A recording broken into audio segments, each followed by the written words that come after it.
Welcome to You, Me and the Counselling World, the podcast dedicated to student counsellors and their road to getting qualified and beyond. Today, we're going to talk about confidence and what happens if a confidence crisis strikes during your training. Welcome back.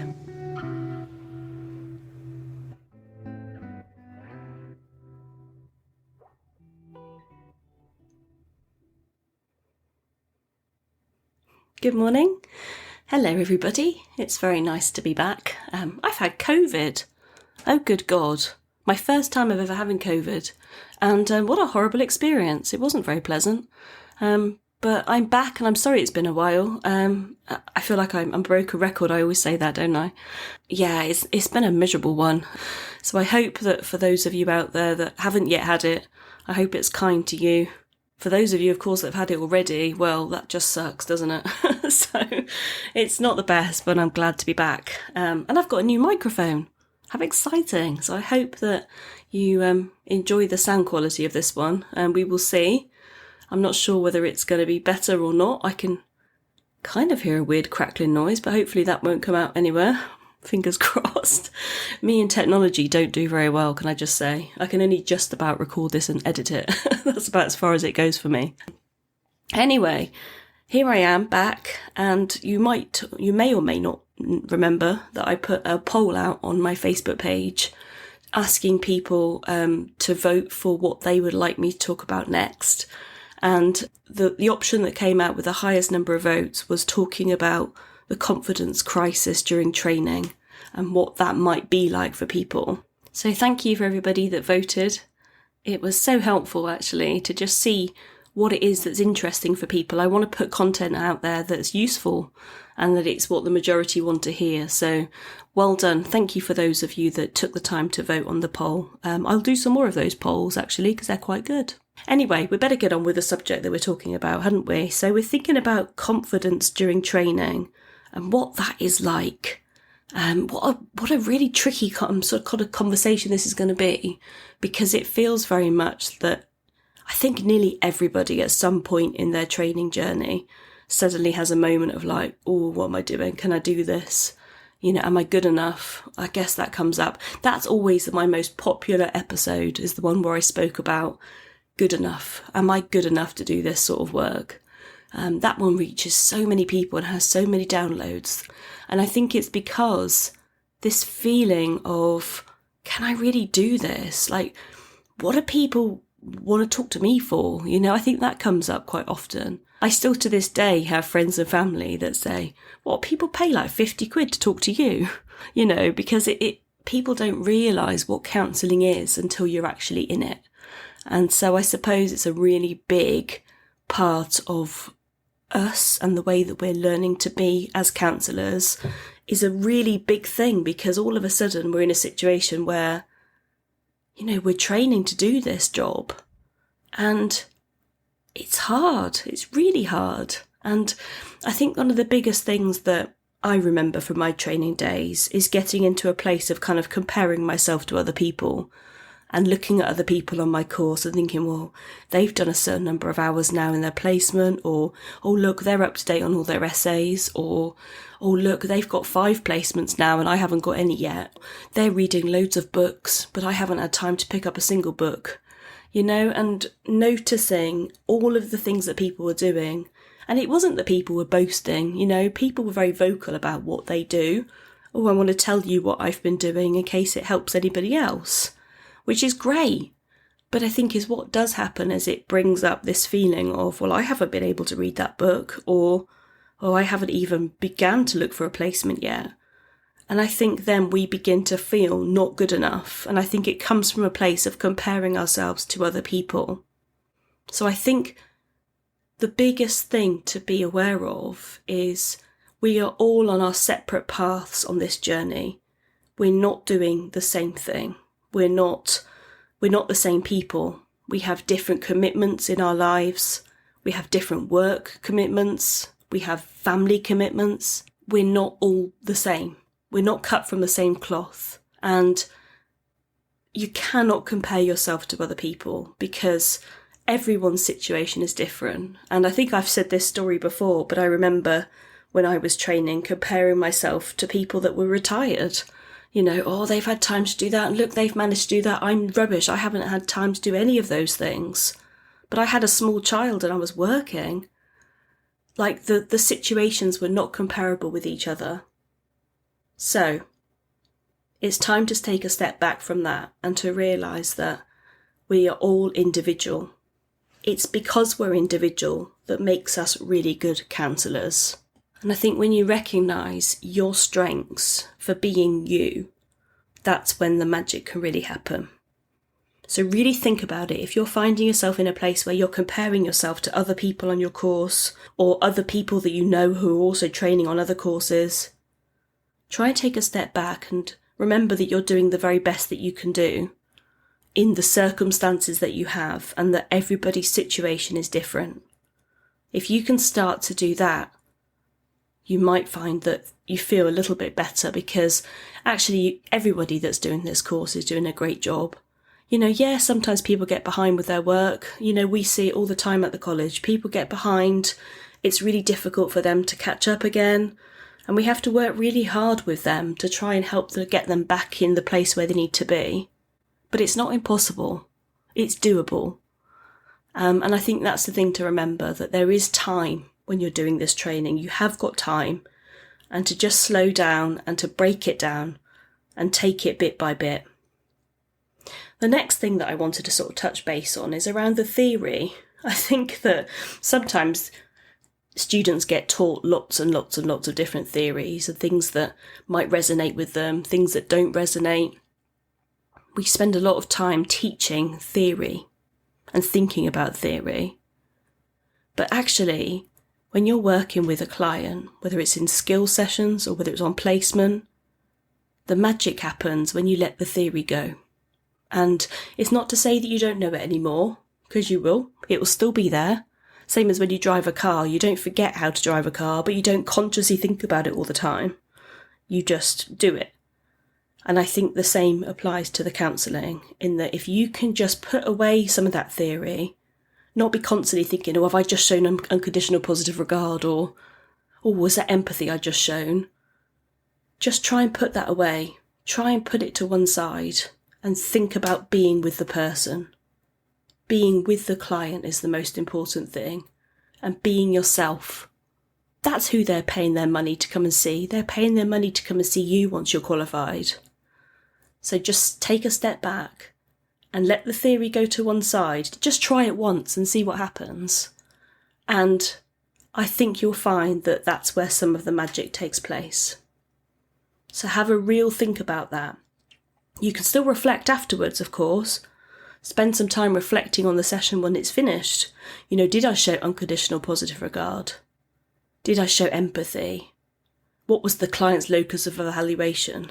You can still ask yourself those questions, but in the session, let it go. Just be with the client and really try and get down there with them. Really get into the place that they're in and walk alongside them on their path, because that's where the magic really happens. So what do you do if you are really struggling with confidence and it's really starting to bother you and you're feeling like you can't do it? Then what? Do you know what? I think be really honest about it. Talk about it with your tutors. Talk about it with your supervisor if you're on placement. Talk about it with your colleagues and peers in the check-in time that you have. Be honest with people and tell them, I'm struggling a little bit with my confidence at the moment. I'm not feeling as confident as I was when I started this course. And have a think about what that might be for you. Maybe journal it a little bit and think about the feeling. Does this feeling remind you of something else that you've experienced in your life before? Maybe it's bringing up old memories of being at school. Maybe it's bringing up memories of a teacher that told you you'll never be good enough. Maybe it's bringing up old family patterns of, you won't be able to do this. So think about what might be going on and be honest. Talk to your tutors.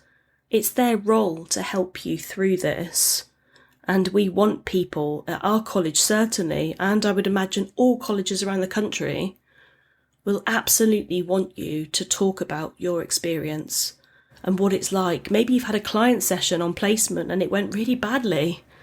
Share that with your tutor, share that with your supervisor.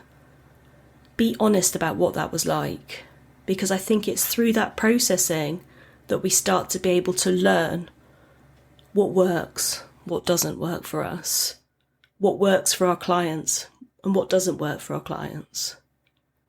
Share it and be real with it, because that's what the training is about.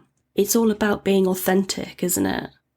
So be authentic and share your reality, because if you're feeling that way, you can bet your bottom dollar that somebody in the group is also feeling in a similar way. Maybe you can align with them a little bit and talk to them. So perhaps it's about sharing your reality and not struggling on your own, having a real think about what it is that you're experiencing, what it's reminding you of, and how you could think about trying to resolve it. Kind of leads me on really nicely to supervision. And I can't remember if I ever told you all the story about a situation that I had when I was training. I think I probably have.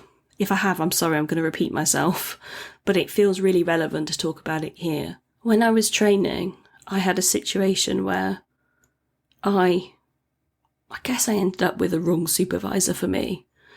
And it was a supervisor that it felt like she put down everything that I did. She told me that, why did you say that? Or why did you ask that? Or why didn't you do that with this client? There was lots of those sorts of questions. And it's whilst I was in training, so I was on placement. And I remember coming out of supervision one day and she knocked my confidence to such an extent that I thought to myself, I'm not going to be any good at this. And as I walked out of the room that day, I started to make a decision that I was going to give up. I was going to stop the course. This is pointless. I'm never going to be any good at this. And actually, through lots of reflection afterwards, I realised that the problem wasn't with me, but it was with her. And she was a person that had a need to feel that she was better than everybody else. She had her own insecurities, I would imagine, and they played out in the room. And actually, that, for me, was almost detrimental to my confidence. And it nearly led me to a place of, I'm going to give up and stop. If you're hanging out with people, whether it be colleagues, tutors, supervisors, that are leaving you feeling underconfident and leaving you doubting your abilities, then have a long, hard look at those relationships, because the chances are the problem is with the other person and not with you. So really think about that. If there's a person on your course that leaves you feeling inadequate in some way, then maybe it's time to give that person a wide berth whilst you're at training. If you have a supervisor that is not leaving you feeling held, then maybe that's time to find yourself another supervisor, if you're able to. I accept that not everybody has the choice with supervisors on placement, so that's a thing as well, isn't it? And I get that. But try to stay with the people that leave you feeling lifted and warm, able to do this, because actually the reality is that all you need to do when you're with your clients is be you. Be ethical, work in a safe and ethical way, and think about what they need. But ultimately, it's about being yourself, not putting on an act. We want to be congruent and transparent, don't we? Putting on an act is not going to get you anywhere. It needs to be coming from you. You are absolutely good enough to do this work. You're human, you're kind, and you're ready to make a difference to people's lives. But you've got to believe that too now. So what does all of that feel like? I guess the biggest thing is to think about, where's this feeling coming from for me?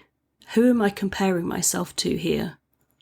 Who am I listening to? Whose voice can I hear when I'm telling myself I can't do this? That's really important. So think about the feeling. What does this remind me of in my life? I'm sure it will remind you of something somewhere. It could be a pattern that you've played out through your entire life so far. That doesn't mean to say you have to play the pattern out forever. And we all have difficult days with clients, or we will all have times where we get behind on work. We will all have times when we can't quite get as many placement hours done as we would have hoped. And your peers are on 80 hours and you've done 2. Yeah, that happens. But there is no rush. You've got time. Most courses will allow you to do the placement hours even after the course hours are finished if you want to. Check that with your college though, of course. Don't assume that's the case. But take your time and recognise that this is a long path that you're walking. And we never stop learning as counsellors. Even once you've got the piece of paper and you're qualified, we are always learning. We're always developing. We're changing. It doesn't mean to say that whatever you are now and however you are with clients now is what you will always be like. You're learning. So it's time to cut yourself some slack, pat yourself on the back, and realise that what you're doing is very, very special. The work that you're going to be doing in the future with clients is going to be magical because you need to be you and bring yourself into the room and recognise that you are absolutely good enough as you are. You'll get this. You will absolutely get it. You've got it. You've just got to start believing in it.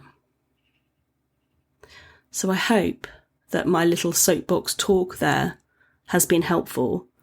I completely understand what this is like. And we see it with our own students. I've experienced it myself. I've got supervisees that experience it. It's so common to doubt yourself when you're doing this sort of work because it's not cut and dried. It's not black and white. There's so many variables within counselling. There's so many modalities that you can look at and ways of working. There's so many things that are not, there's no rules. There's ethics. Of course we've got to stick to the ethics and the safety. But in some respects, there's no rules. So it can be really hard to know, am I doing this right? Have I got the right way of doing this? All you need to remember is to be yourself.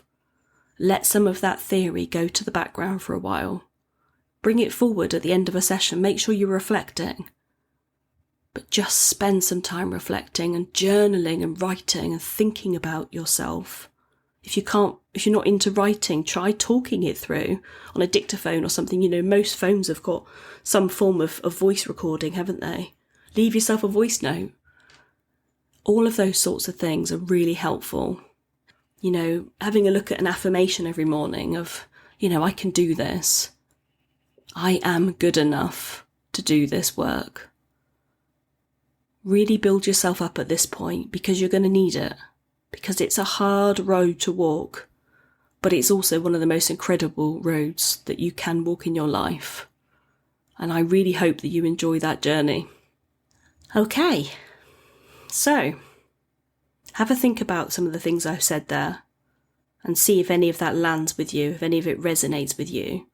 And feel free to pop onto Facebook and comment. I'll put a post up to allow you all to comment on there. Come and have a chat with us. Let's open up a conversation about this. Speaking of Facebook, there's something else that I wanted to tell you about before I finish today. And over at the college, we are doing a really fun bi-weekly dilemma, which we're putting out. And we've had great response so far. But it's basically ethical or life dilemmas that we're putting out. Really easy to enter. You enter completely anonymously, so nobody knows what your response is. And it's so fun. So if you want to get involved, I will leave a link at the bottom of this podcast in the show notes. Absolutely, please do. We would love it if you would all get involved. And it's every other Friday. And then the alternate Friday, we will then publish the results so you can all see what everybody thought. And there's no right or wrong. It's not a right or wrong, this one. It's very much around having a think about the ethics. It's really good practice to practice these ethical dilemmas and think about what you would do in that situation. It's great for future. It's great for any training that you want to do in the future as a supervisor. And it's great for your own self-development. So please do get involved. It's also so much fun. We're having a lovely time doing it. But I'll make sure that I pop a link in the show notes beneath. So, without further ado, I'm going to log off and I'm going to try and get this edited and up for you all today. Thank you so much for taking the time to support this podcast. If you like what I do, please feel free to leave a 5-star review on Apple Podcasts. That would mean the absolute world to me.